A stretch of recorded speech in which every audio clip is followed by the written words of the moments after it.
एक कंपनी का मालिक अपने मैनेजर के साथ एक गांव में जाता है।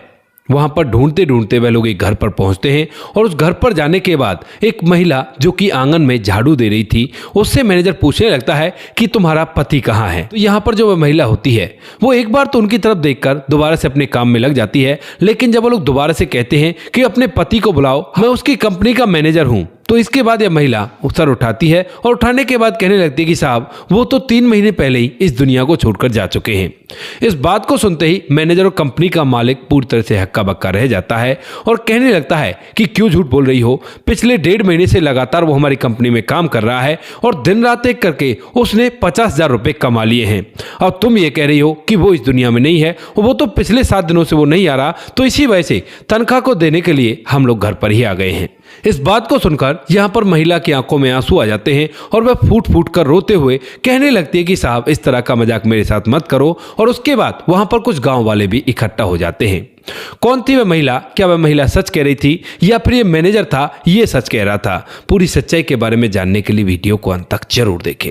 राजस्थान के भरतपुर के अंदर एक कंपनी होती है जिस कंपनी के अंदर एक विनोद नाम का व्यक्ति काम किया करता है। विनोद जो कि भरतपुर से सटे हुए एक गांव का रहने वाला है और यहां पर इस कंपनी में बड़ी मेहनत और ईमानदारी से काम किया करता है। विनोद का व्यवहार बड़ा ही हंसमुख है और वो सभी से हंस बतियाया करता है और एंजॉय के साथ जिंदगी को जिया करता है।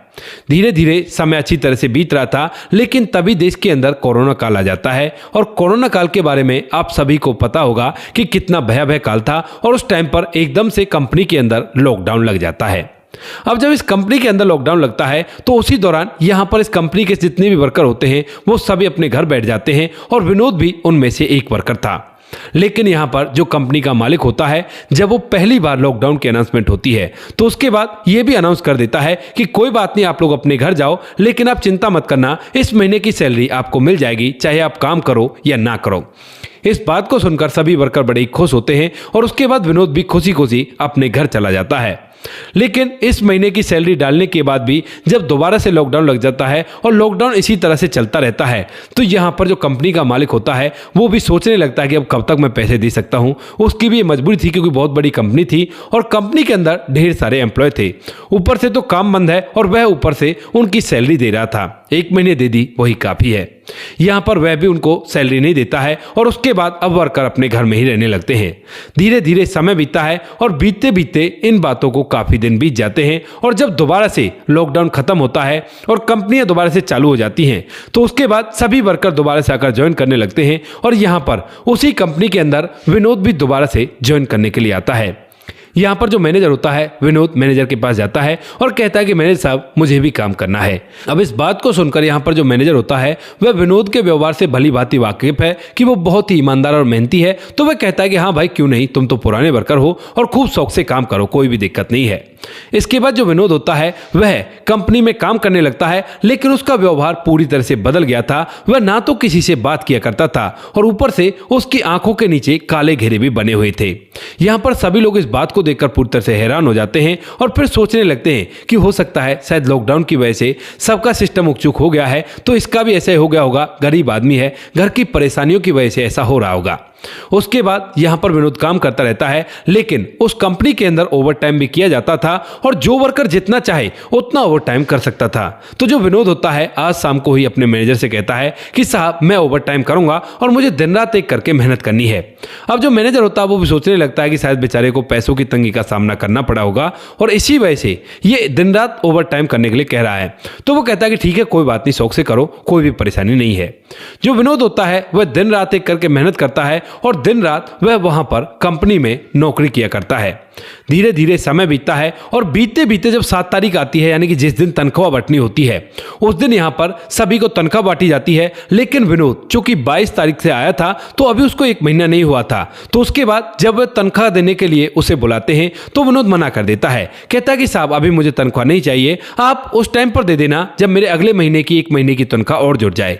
तो इसी वजह से यहाँ पर जो मैनेजर होता है वो कहता है कि ठीक है भाई, अगर ऐसी बात है तो हम तो तुम्हारी तनख्वाह को जब दे देंगे, वरना ले लेते कहते तुमने काफी ज्यादा ओवर टाइम किया है और ठीक ठाक सैलरी तुम्हारी बन गई है 15 दिन की भी। तो यहाँ पर विनोद मना करता है, कहता है कि नहीं साहब, मैं एक साथ में लूंगा, दरअसल मुझे इन पैसों से कुछ काम करना है। इस बात को सुनकर यहाँ पर जो मैनेजर होता है वह भी उससे ज्यादा फोर्स नहीं करता है और उसके बाद जो विनोद होता है उसी कंपनी में दिन रात एक करके मेहनत करने लगता है। रात को भी ओवर टाइम किया करता और दिन को भी ओवर टाइम किया करता है। मैनेजर इस बात को देखकर हैरान तो होता है, लेकिन फिर यही सोचता है कि हो सकता है बेचारे की मजबूरी रही हो। वह इतना तो उससे पूछ लेता है कि भाई ये बताओ, तुम्हें नींद नहीं आया करती या तुम थका नहीं करते? तो विनोद सिंपल सा जवाब देता है, कहता है कि साहब, गरीबी के अंदर नींद नहीं आया करती है। इस बात को सुनकर मैनेजर भी चुप रह जाता है और इसी तरह से समय बीतता रहता है। धीरे धीरे अगले महीने की 25 तारीख आ जाती है और 25 तारीख को रात के समय जब कोई भी वर्कर काम करने के लिए तैयार नहीं था, तो विनोद उस टाइम पर अकेला कंपनी में काम कर रहा था और उसी समय पर जो मैनेजर था वह भी कंपनी के अंदर ही ठहर गया था किसी न किसी काम को लेकर। कंपनी के अंदर केवल विनोद था और ऊपर मैनेजर था और बाहर गार्ड बैठा हुआ था। अब इसके बाद यहाँ पर जो गार्ड था वह बाहर बैठा बैठा को सोच रहा था, लेकिन तभी उसे अचानक से कंपनी के अंदर से बहुत तेज आवाज आने लगती है और वह कुछ अजीब सी आवाज थी, यानी कि जिस तरह की पहले आवाज आ रही थी वैसी आवाज नहीं थी। ये तो ऐसी आवाज थी जैसे ढेर सारे वर्कर एक साथ में काम कर रहे हों।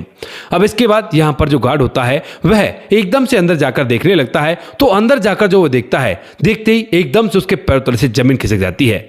यहां पर जो विनोद होता है उसकी बहुत बड़ी बॉडी है और वह एक भारी भरकम इंसान है।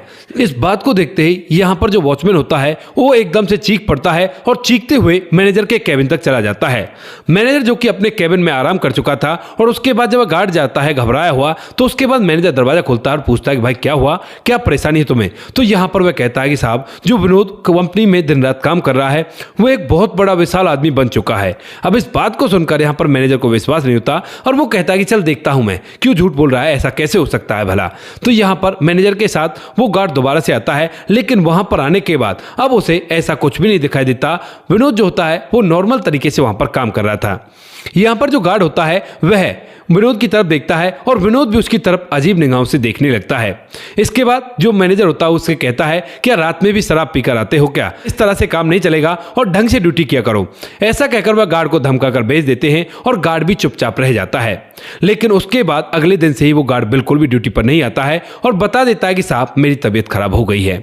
इसके बाद यहाँ पर धीरे धीरे और समय बीतता है और बीतते बीतते जब इन बातों को अगले महीने की 7 तारीख हो जाती है, तो उसके बाद यहाँ पर जो विनोद होता है वह एकदम से 7 तारीख को उस ऑफिस में नहीं आता है, यानी कि 7 तारीख को वह ऑफिस आना बंद कर देता है।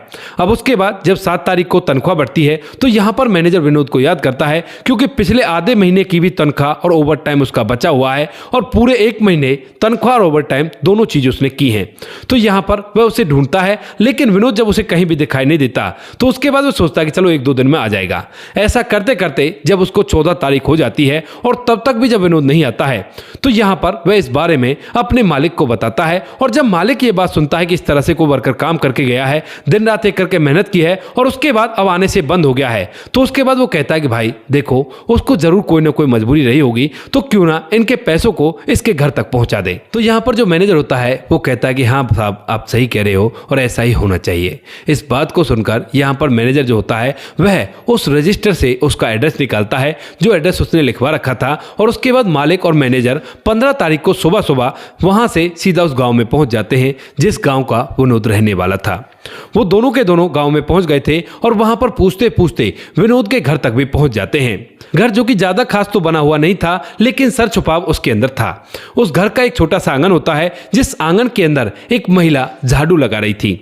अब उसके बाद मैनेजर और कंपनी का मालिक जब दोनों वहां पर जाते हैं, तो यहाँ पर जो मैनेजर होता है उस महिला से विनोद के बारे में पूछने लगता है। अब यहाँ पर वो महिला जो झाड़ू लगा रही थी, वो एक बार तो उनकी तरफ सर उठाकर देखती है, लेकिन फिर से अपने काम में लग जाती है, मानो कि उसे किसी बात का बहुत गहरा सदमा लगा हो। इसके बाद यहाँ पर जो मैनेजर होता है वो कहने लगता है कि अरे भाई, ये बताओ कि तुम्हारा पति विनोद कहाँ है? हम उसकी कंपनी का मैनेजर हैं और ये उसका कंपनी के मालिक हैं। अब इस बात को सुनते ही यहाँ पर जो महिला होती है वो एकदम से झाड़ू को नीचे रखती है और उनका अच्छी तरह से अभिनंदन करती है। कहती है कि आओ साहब आओ, क्या हुआ, क्या परेशानी है आपको और आप यहाँ पर क्यों आए हो, क्या कोई बात हो गई? तो यहाँ पर जो मैनेजर होता है वो कहने लगता है कि अरे कुछ नहीं, तुम्हारे पति से मिलना था, उनको बुलाओ, वो कहाँ गए हैं, क्योंकि काफी दिनों से वो कंपनी नहीं आ रहे हैं। अब इस बात को सुनकर यहाँ पर जो महिला होती है वो उसके चेहरे पर थोड़ी सी मायूसी आ जाती है और वो कहने लगती है कि साहब वो तो 3 महीने पहले ही इस दुनिया को छोड़कर जा चुके हैं। अब जैसे यहाँ पर मैनेजर और कंपनी का मालिक ये बात सुनता है तो एकदम से उनके चेहरे पर पसीने आने लगते हैं और वो काफी ज्यादा घबराए हुए प्रतीत होने लगते हैं। यहाँ पर जो मैनेजर होता है वो कहता है कि पागल तो नहीं हो गई तुम, ये क्या कह रही हो, पिछले 1.5 महीने से लगातार वो हमारी कंपनी में काम कर रहा है और साथ में ओवरटाइम कर रहा है, तो वह इस दुनिया को छोड़कर कैसे जा सकता है। यहाँ पर जो महिला होती है वो कहती है कि साहब आपको शायद कोई गलतफहमी हुई होगी, कोई और व्यक्ति होगा, क्योंकि मेरे पति को तो कोरोना काल में ही इस दुनिया को छोड़कर चले गए थे और उसके बाद गांव वालों ने मिलकर ही उसका अंतिम संस्कार कराया था, क्योंकि उस टाइम पर कोई इधर से उधर तो आ नहीं रहा था। अब इस बात को सुनकर यहाँ पर जो मैनेजर होता है वह भी हैरान हो जाता है और मालिक भी पूरी तरह से हैरान हो जाता है। लेकिन यहाँ पर मैनेजर और मालिक इस बात को मानने के लिए तैयार नहीं होता है और कहता है कि हम नहीं मान सकते, क्योंकि उसने हमारे यहाँ पर काम किया है और हमारे साथ साथ कंपनी के कुछ वर्कर भी हैं जिन्हें वो अच्छी तरह से जाना पहचाना करता था, लेकिन ऐसा नहीं हो सकता। अब इस बात को सुनकर यहाँ पर जो महिला होती है वह अपने अड़ोसी पड़ोसियों को बुला लेती है और उसके बाद उस कंपनी के मैनेजर और मालिक से मिला देती है। कहती है कि ऐसे कह रहे हैं कि 1.5 महीने तक इन्होंने उनकी कंपनी में काम किया है।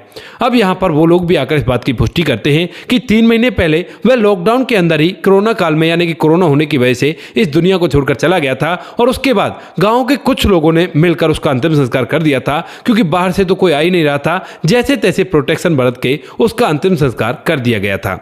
अब इस बात को सुनने के बाद उनकी हैरानी काफी ज्यादा होने लगती है और फिर यहाँ पर जो मैनेजर होता है वो कहता है कि साहब अब क्या करूं, यानी कि वो अपने मालिक से पूछता है कि साहब अब मुझे क्या करना चाहिए। तो यहाँ पर जो मालिक होता है वो कहने लगता है कि अब करना ही क्या है, जो पैसे उसकी काम के बनते हैं उन पैसों को दे दो, क्योंकि काम तो उसने किया है, भले ही वो इस दुनिया से जा चुका है। यहाँ पर जो मैनेजर होता है वो अपने पास से 50,000 रुपए निकालता है और उस महिला के हाथ पर रखते हुए कहता है कि ये लो, ये रहे पूरे 50,000 रुपए। अब इस बात को देखने के बाद यहाँ पर जो महिला होती है वो एकदम से फूट फूट कर रोने लगती है, जो कि अब तक केवल उदास थी, और वो कहने लगती है कि साहब अब मुझे पता चल गया कि 1.5 महीने तक वो आपकी कंपनी में काम क्यों कर रहे थे। अब इस बात को सुनकर यहाँ पर गांव वाले भी और जो मैनेजर और मालिक होते हैं वह भी पूछने लगते हैं कि क्या हुआ, किस वजह से आपको पता चल गया। तो यहाँ पर वो महिला कहती है कि साहब दरअसल जब मेरे पति इस दुनिया को छोड़कर चले गए थे और उसके बाद जब उनका अंतिम संस्कार हो जाता है तो मैं अपने दोनों बच्चों के साथ आंगन में बैठी बैठी रो रही थी और ये सोच रही थी कि अब क्या होगा। यहाँ पर जब मेरी आंखों में आंसू आते हैं तो मेरा बड़ा वाला जो लड़का होता है वो मुझसे कहने लगता है कि माँ क्या हुआ, तुम इस तरह से क्यों रो रही हो। तो उसी समय मैं अपने बेटे से कहती हूँ बेटा हमारे पास तो पैसे भी नहीं है, अगर मेरे पास कहीं से 50,000 रुपए होते तो मैं अपनी एक दुकान खोल लेती और उसके बाद तुम लोगों को पाल पोस लेती। लेकिन खैर छोड़ो तुम इन बातों को और आराम करो, जो होगा सो देखा जाएगा।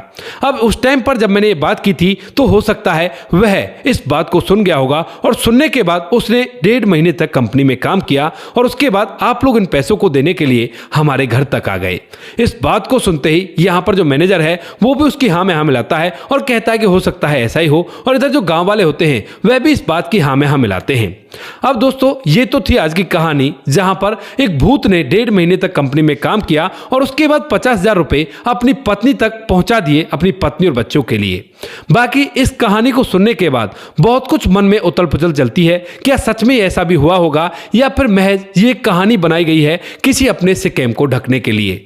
यहाँ पर इस कहानी के अंदर जो मैनेजर है हो सकता है उसने किसी के फर्जी अटेंडेंस लगा दिए हो और उसके बाद ये पूरी कहानी बनाकर गांव में पहुंच गया हो, लेकिन फिर तभी अगले ही पल ये बात याद आती है कि उस महिला ने कहा था कि इस तरह से उसने कहा था, तो हो सकता है उसके पति ने उसकी बात सुन ली हो। तो इस बात को सुनकर एकदम से इस बात पर विश्वास हो जाता है कि शायद सच में ही एक भूत ने अपनी पत्नी और बच्चों के लिए एक कंपनी में 1.5 महीने तक लगातार काम किया और 50,000 रुपए कमाने के बाद अपने परिवार तक पहुंचा दिए, और उसके बाद आज तक भी वह इस कंपनी के अंदर आसपास कहीं भी नहीं दिखा है।